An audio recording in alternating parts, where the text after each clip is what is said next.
Bombo Business News. Mas nagluya pa ang balor sa Philippine Peso batok sa US dollar samtang nagalala ang epekto sa global market nga resulta na sa giyera sa Middle East.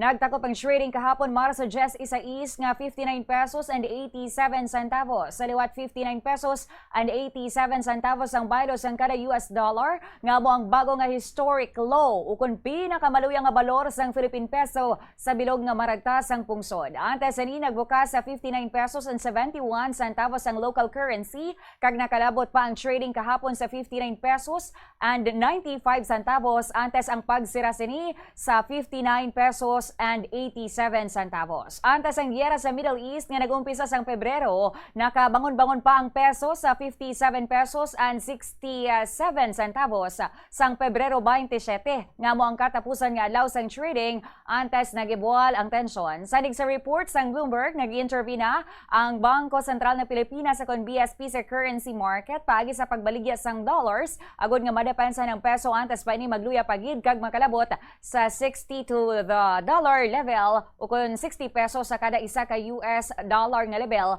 nga hindi gusto sang gobyerno nga matabo. Kung nagaluya ang balor sang peso, mas nagakomplikado ang sitwasyon sa enerhiya diri sa Pilipinas bangod nagamahal ang imported goods lakip na dara ang langis bangod gina-purchase ang langis paagi sa dolyar. Sa iban pa naton, reference rate.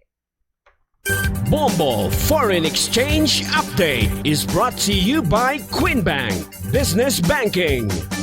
Ginbasa ining exchange rate sa closing transactions ng Bankers Association of the Philippines sa BAP kag Bangko Sentral ng Pilipinas sa BSP kahapon sang hapon. Magabalik ang transaksyon subong nga aga sa liwat sa US dollar 59 pesos and 87 centavos. 7 pesos and 61 centavos ang baylos ang Hong Kong dollar, 46 pesos and 44 centavos ang baylos ang Singapore dollar, 15 pesos and 87 centavos ang baylos ang Saudi Riyal, kag 68 pesos and 8 centavos baylo naman sang euro.